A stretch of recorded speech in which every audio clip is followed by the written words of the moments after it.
Hello दोस्तों, कैसे हो आप। आशा करता हूँ कि बहुत ही बढ़िया होगे।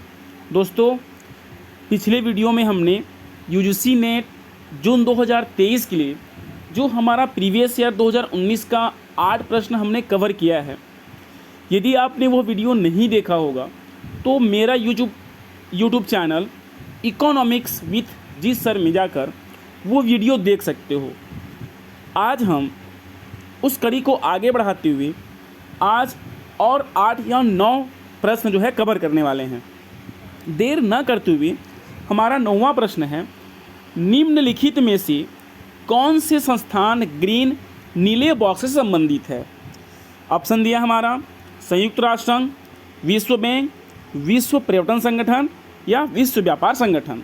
तो दोस्तों, ग्रीन या नीले बॉक्स जो होता है वो विश्व व्यापार संगठन से संबंधित होता था। WTO से जो है क्या होता है जी, संबंधित होता है।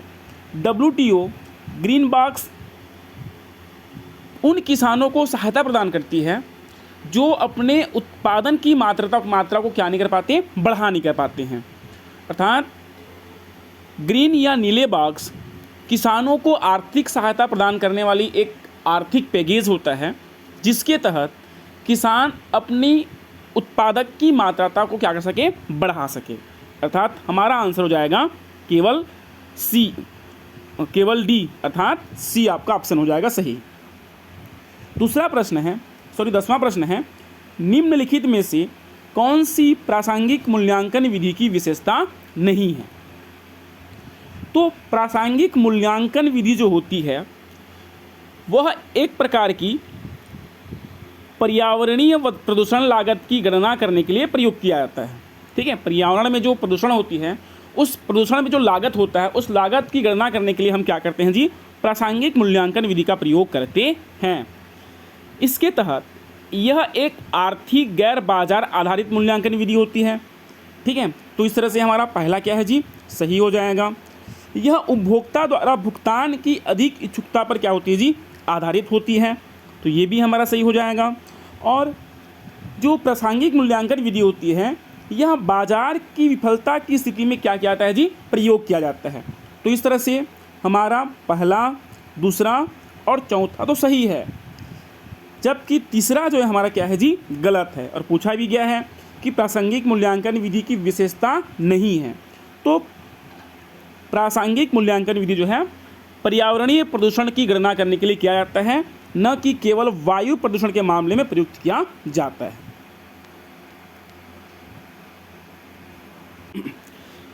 11वां प्रश्न है हमारा, नीचे 2 कथन दिए हुए हैं, इनमें से ए को अभिकथन तथा दूसरे को जो है आर कहा गया है। तो हमारे पास ए अभिकथन है। इस अभिकथन में कहा गया है कि सीसी उत्पादन फलन जो है उत्पादन फलन के बड़े वर्ग की क्या करता है जी, व्याख्या करता है। ठीक है, और हमारा तर्क दिया गया है कि सीसी उत्पादन फलन में फैक्टर प्रतिस्थापन लोच की स्थिर होने की गुण पाया जाता है। मतलब सीसी जो उत्पादन फलन है इसकी लोच क्या होता है जी, स्थिर होता है, ये कहा गया है। तो सबसे पहले हम ये जान लें कि सीसी प्रतिस्थापन की लोच क्या होता है जी। तो सीसी प्रतिस्थापन की लोच की स्थापना जो है प्रोफेसर मिन्हास, प्रोफेसर चेरी आदि अर्थशास्त्रियों ने किया था। इस सिद्धांत के अनुसार प्रतिस्थापन की लोच जो है कुछ भी हो सकता है ना। अर्थात प्रतिस्थापन की लोच जो है उसकी जो मान होता है वो 0 से लेकर क्या होता है जी, अनंत तक होता है जी। ठीक है, तो इस तरह से सीसी उत्पादन फलन के बड़ों वर्ग को क्या करती हैं, व्याख्या करता है। ये तो सही है ना। इसकी जो लोच होती है वो होता है 1/1 + p, और p हमारे क्या होती है जी, प्रतिस्थापन की लोच होती है। इस तरह से प्रतिस्थापन की लोच जो है क्या होता है, स्थिर भी होती है। ठीक है, इस तरह हमारा अभिकथन ए और तर्क आर दोनों क्या हैं जी, सत्य हैं। तो इस तरह से हमारा ऑप्शन क्या हो जाएगा, ए जो है सही हो जाएगा। ए तथा आर दोनों सही हैं और आर जो है ए का सही व्याख्या करता है। अगला प्रश्न है हमारा, यदि दी गई परिस्थिति में px 170 हो, pm 190 हो तथा जेड एक्स जो है कितना हो जी 152 के बराबर हो। तो ऐसी स्थिति में एकल कार्य की शर्त का मूल्य टीएस निम्नलिखित में से क्या होगा, है ना। अर्थात हमारे पास पीएक्स दिया है, जेडएक्स दिया है, पीएम दिया है, तो आपको क्या निकालना है, टीएस की गणना करना है, वो भी किसमें, व्यापार की एकल कार्य की शर्त में। तो इसका सूत्र होता है, सूत्र क्या होता है जी, पी एक्स बटा पी एम गुणित जेड एक्स। ठीक है, हमारा व्यापार की एकल कार्य की शर्त का सूत्र होता है पी एक्स बटा पी एम गुणित जेड एक्स। ठीक है, तो हम मान रख देते हैं जी। मान क्या हो जाएगा हमारा, पी एक्स हो जाएगा 170, पी एम हो जाएगा हमारा कितना 190, और जेड एक्स हो जाता है हमारा 152। और जब इसको हम हल करते हैं तो हल हमारा आता है 136। इस तरह से ए हमारा जो है क्या हो जाएगा जी, सही हो जाएगा। ठीक है, ऑप्शन ए जो है हमारा क्या हो जाएगा, सही हो जाता है। अगला प्रश्न है, सही जोड़ी मिलाइए या सूची 1 का जो है सूची 2 के साथ सम्मिलित कीजिए। तो ई कैनन जो होता है, ई कैनन होता है हमारा जनांकिकीय नहीं, ई कैनन संबंध है हमारा इष्टतम जनसंख्या से। ठीक है, ई कैनन किससे, हमारा इष्टतम जनसंख्या से। फ्रेंड नेस्टिस्टीन जो है आपका किससे है, जनांकिकीय संक्रमण से होता है। वेट लेन किससे संबंधित है जी, आपका सतत धारणीय विकास से। और रोनाल्डो कोष का संबंध किससे, आपका लेन देन लागत से। एक बार फिर देख लो, ई कैनन का सीधा हो जाएगा इष्टतम जनसंख्या से। फ्रैंक नेट स्टीन का संबंध होता है आपका जनांकिकीय संक्रमण से। वेट लेन जो होता है आपका सतत धारणीय विकास से होता है। और रोनाल्डो कोष का संबंध जो होता है आपका लेन देन लागत से होता है। 13वां हमारा प्रश्न है, निम्नलिखित में से किस मॉडल में नाइफ इज समस्या उत्पन्न होती है। नाइफ इज को जो है चाकू धार की समस्या भी कहते हैं, याद रखना। जो हमारा नाइफ इज समस्या है, इस समस्या को हम क्या कहते हैं जी, चाकू, है ना, धार की समस्या भी कहते हैं, जिसका प्रतिपादन किया था, तीसरा ऑप्शन है आपका प्रोफेसर हेरोड ने। प्रोफेसर हेरोड जो है अपनी एक पुस्तक आया था टूवर्ड्स अ डायनामिक इकोनॉमिक्स में, उन्होंने उस पुस्तक में चाकू धार की समस्या का प्रतिपादन किया था। हेरोड ने 3 प्रकार की समृद्धि मतलब आर्थिक विकास की गणना किया था। सबसे पहला था विकास की समृद्धि दर अर्थात जीए, विकास की वांछित समृद्धि दर अर्थात जीडब्ल्यू, और विकास की प्राकृतिक समृद्धि दर अर्थात जीएन की जो है क्या किया था जी, गणना किया था। ठीक है, विकास की आवश्यक वृद्धि दर, विकास की वास्तविक वृद्धि दर और प्राकृतिक समृद्धि दर का जो है प्रतिपादन किसने किया था, प्रोफेसर हेरोड ने। और उनका कहना था कि जब अर्थव्यवस्था में जीए बराबर जीडब्ल्यू और जीडब्ल्यू बराबर कितना होना चाहिए, जीएन होना चाहिए, अर्थात जीए, जीडब्ल्यू और जीएन जब आपस में बराबर होते हैं तो ऐसी स्थिति में अर्थव्यवस्था क्या होती है जी, संतुलित में होती है। लेकिन इन तीनों में से कोई भी एक जो है क्या होती है जी, असंतुलित हो जाती है। तो ऐसी स्थिति में जो अर्थव्यवस्था संतुलित थी वो कोसों दूर जो है असंतुलित हो जाती है। इसी को उन्होंने क्या कहा था, चाकू धार समस्या कहा था। अर्थात यदि जीए, जीडब्ल्यू और जीएन में कोई भी आपस में परिवर्तन होता है, उस स्थिति को उन्होंने चाकू धार की समस्या कहा था। किसने, प्रोफेसर हेरोड ने। ठीक है, अगला प्रश्न है हमारा, सूची 1 से सूची 2 के साथ मिलान कीजिए तथा नीचे दिए हुए कोड को जो है सही विकल्प चुनिए। तो जैसे कि हमारा प्रश्न दिया है आभासी लगान, आभासी लगान जो होता है वो होता है आपका मार्शल से। तो इस तरह से 1 का हो जाएगा किससे जी, तीसरा से। तो देख लेते हैं 1 का तीसरा किस में है, 2 में है ना। तो आपका ये हो जाएगा योजनाबद्ध विक्रय कर जो है किसमें है, एफ चेम्बरलिन से संबंधित है ना। तो पहला का तीसरा फिर दूसरा। ठीक, इसके बाद एकाधिकारी शक्ति जो होती है आपका एपी लर्नर से होता है जी। और अधिमान का सबल क्रम जो होता है किससे, प्रोफेसर सैमुअल्सन से। इस तरह से 3, 4, 1 और 2, 3, 4, 1 और क्या आपका 2, अर्थात ए जो है हमारा क्या होगा जी, सही होगा। एक बार फिर देख लो, आभासी लागत, आभासी लागत जो है संबंध है किसका, प्रोफेसर मार्शल से।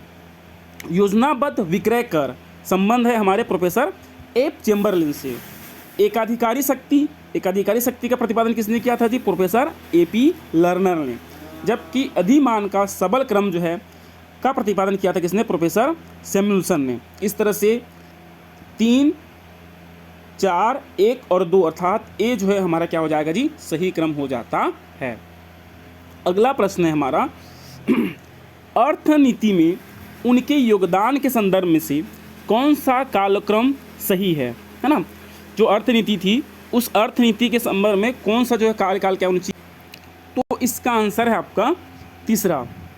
सबसे पहला टी हेवेल्मो ने, फिर LR क्लेन ने, फिर H थील ने, और उसके बाद जो है AL नागर ने जो है क्या क्या था, अर्थनीति के बारे में अपना विचार प्रस्तुत किया था।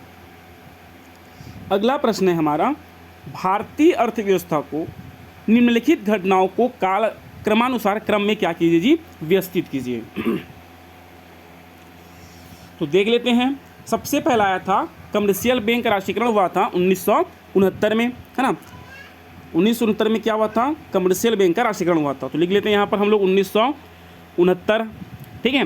उसके बाद जो है एग्जिम बैंक की स्थापना हुआ था 1982 में, तो हम लिख लेते हैं 1982, ठीक है। बैंकिंग प्रणाली में नरसिम्हन समिति की स्थापना हुआ था 1999 में, और फीमा अधिनियम जो है आया था वो आपका 1999 में। सॉरी, नरसिम्हन कमेटी जो है किस कब आया था जी, नरसिम्हन कमेटी आया था 1992 में, और फीमा अधिनियम आया था 1999 में, ठीक। एक बार फिर देख लो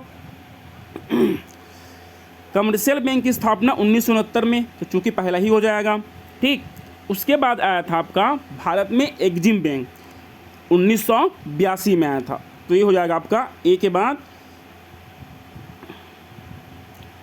आ जाएगा आपका डी, ठीक है।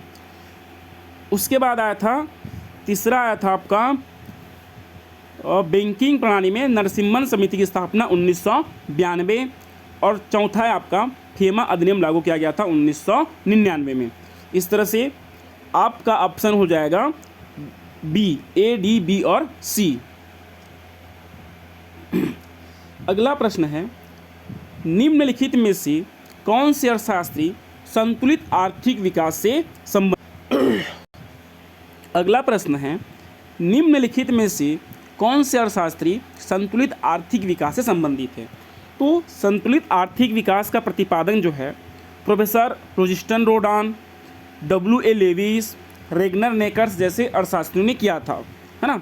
उनका कहना था यदि अल्प विकसित देशों में आगे बढ़ाना है, उन देश को आर्थिक विकास करना है, तो एक साथ जो है भारी मात्रा में क्या किया जाना चाहिए जी, निवेश किया जाना चाहिए। अर्थात अल्प विकसित देशों में यदि आपको संतुलित विकास करना है तो देश के सभी क्षेत्र में एक समान रूप से क्या करना चाहिए जी, विकास किया जाना चाहिए, निवेश किया जाना चाहिए। तो इस तरह से आपका आंसर हो जाएगा, एक तो है आपका W.A. लेविस और दूसरा आपका रेगनर नेकर्स। याद रखना है रोजिस्टर रोडान जो है ये भी एक महत्वपूर्ण अर्थशास्त्री हैं संतुलित आर्थिक विकास के। तो इस तरह से पहला ही हमारा ऑप्शन ए और डी जो है क्या हो जाएगा जी, सही हो जाएगा। जबकि H.W. सिंगर और आल निल्सन जो हैं वे असंतुलित आर्थिक विकास के पक्षधर हैं। उनका कहना है कि अल्प विकसित देश में चूँकि पूंजी की कमी होती है और इसलिए संपूर्ण क्षेत्र में निवेश न करके किसी पर्टिकुलर एक या दो क्षेत्र में निवेश करना चाहिए, और उस निवेश के सहारे जो है दूसरे क्षेत्र का क्या किया जाना चाहिए जी, विकास किया जाना चाहिए। तो इस तरह से संतुलित और असंतुलित विकास की क्या होते हैं आपकी परिभाषा दिया था जी। अगला प्रश्न है हमारा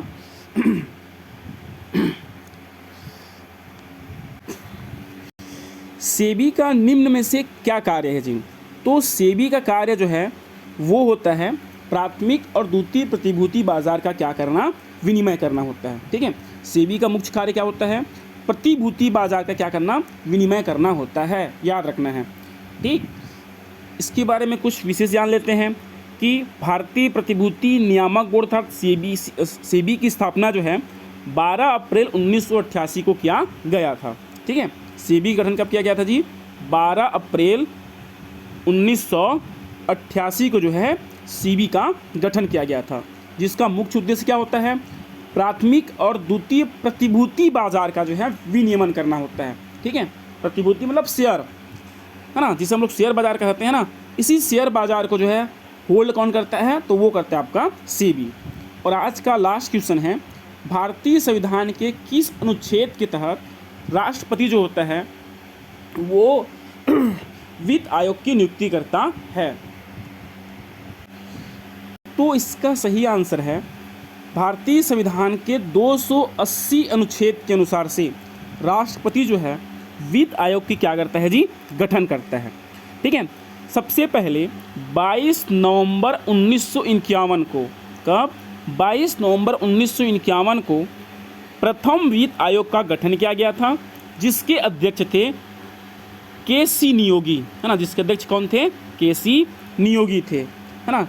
और 15वें वित्त आयोग के अध्यक्ष कौन है जी? तो 15वें वित्त आयोग के अध्यक्ष हैं डॉक्टर N.K. सिंह। ठीक है, कौन? Doctor N.K. सिंह।